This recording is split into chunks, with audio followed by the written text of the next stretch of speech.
Hello YouTube, Marty, spotted gecko, off-grid gecko, alias Tater's Hot. So I made some money at the farmer's market today for a change, and that was kind of awesome. And I've been meaning to get me a little bushcraft knife. I wanted something that was just a fixed blade. I actually wanted something a little smaller than this, and I don't really care for the name brand, but for the moment it seems to work, and we'll be testing it out, and if it holds up, then I'll go ahead and give a positive review. It's still a little early to say on this one. Actually, a lot earlier to say.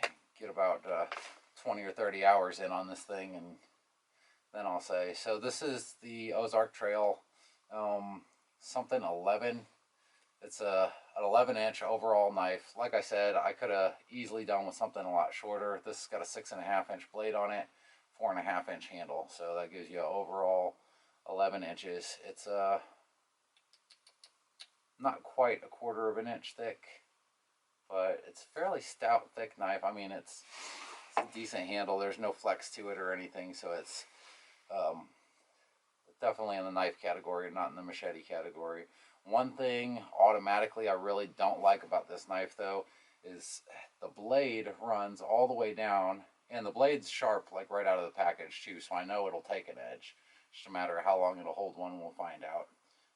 I have all the packaging in the car. This is some kind of moly steel, so it's a decent steel.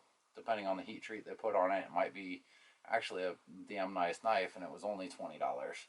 So, and I like the handle too. The scales on this are quite nice, and the way that they're designed, I mean, if this gets chipped up or broken, I can always replace this with walnut scales.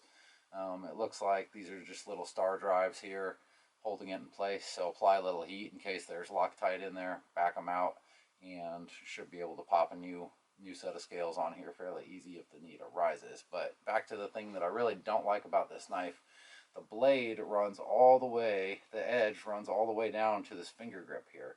So if you are gripping it like this for fine work, then my fingers aren't exactly huge, and you can kind of roll this corner and cut yourself on that little thing. So I'm probably going to take a file of this later tonight and just file off that little edge there. Maybe I might even go up to like a 1/4 inch down the actual blade, just to make sure that my finger is totally clear of getting cut. For now, I'm just gripping it down here by the base, and there's enough room to grip it down on the bottom with all 4 fingers. See, the finger hole's kind of an optional thing for fine working and chopping and other tasks, and grip it farther away. This thing is big. It's like 1.25 to 1.5 inch width here on the blade. The point isn't bad. It's nice, rounded off. It's probably better to have this kind of point for like slashing or chopping, so maybe they're trying to double this up as a fighting knife or something. I don't know what their deal was with it, but it seems like it's a well-constructed blade. And so I'm going to go ahead and put it through the paces a little bit. Here's a piece of pine that's just laying here on the counter. And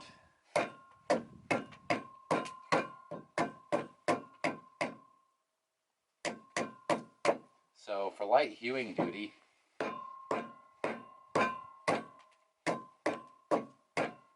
it seems like it's up to the task. The blade's not really heavy enough for anything heavy, but to be honest, if I'm hewing, I would much rather use my machete or axe, or actually my hatchet would be my go-to hewing tool. But for just taking off a little bit of wood with chopping action, maybe some fine hewing just to kind of clean things up, it seems like it works fine for that. I'm going to go ahead and grab it by this dangerous finger hold and like I said, it's pretty sharp out of the box, so cutting and shaving, it seems to work well, pulling off nice curls. Stabbing, as I showed, it'll stick in something without damaging the blade, and it will split, even though I don't really recommend doing this to your knives. This is just southern pine that I used as leftover scraps from building the house. Cleaves nicely. That didn't injure the blade at all, not one bit. So I would not recommend doing this, especially with something from Ozark Trail, but It's obviously capable for making a little bit of fire kindling if you need it to. So some other features of this knife. This is an Ozark Trail knife, which is probably why it was only 20 bucks. Ozark Trail is not exactly known for being the best equipment manufacturer in the whole world. It comes with this sheath, and the sheath is like two parts, which is sort of cool and sort of annoying. So it's got this nice Kevlar or linen outer sheath here, and then inside there it's got Kydex on that little plastic stuff that they use for gun cases. So it snaps in there, and it's got a button flap closure, which is easy to button, almost too easy. It's hard to feel the snap on it, so just make sure it's secured in there when it's closed. But yeah, it seems like a good knife. I don't know about the forward angle of the blade either. Not a big fan of that, but we'll see how it does. I mean, it's been a while since I had a good solid non-folding knife of any type, but this seems like it'd make a decent camp knife. And they've got a little eyelet here, so you can go ahead and attach a piece of cord or whatever if you want. I was going to pick up some orange paracord today, which would be perfect for that, just to make sure I don't lose it, because it's all dark tones if you didn't notice. So something bright orange in there just to keep me from losing it in the woods if I set it down and then turn around and it's gone. With these fall color patterns and the dark blade, I don't know, but we're gonna see how well it works, won't we? And I don't know, after I get some work in with this guy, I might do a full review. In the meantime, I'm not recommending anybody go out and buy this knife, and I'm not recommending against it. It seems like it's a capable knife. We'll see if it holds up. If these scale screws don't back out, and if the blade holds itself together and it'll hold an edge for more than 10 minutes, I'll go ahead and give this a thumbs up. But this isn't a review. This is just kind of an unboxing, new little toy that I got.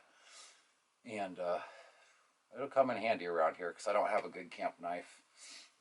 And like I said, as far as knives go, people want a knife that's going to just do everything. Doesn't exist, okay? So stop looking for it.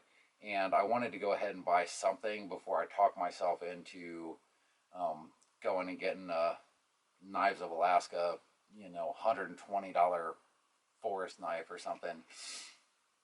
Which I actually wrote a blog post about that, like consumerism and talking yourself into purchases, and just sometimes listening to the crowd a bit too much where it's detrimental. This was a case of I just needed a knife to have around here that was a fixed blade and something that I could use for tasks without having to worry, because my folding knife, my regular Camillus, stay. And that's part of my torture testing. I don't beat them up, I just stick them every once in a while. This Camillus is served me well for better part of a decade now, and it's just a cheap Camillus from Walmart, but it's served me pretty well. I just the lock on here isn't the best in the world, and it's not been holding, so kind of wanted something to replace this. And I've got the SOG knife that you'll see in my other videos sometimes.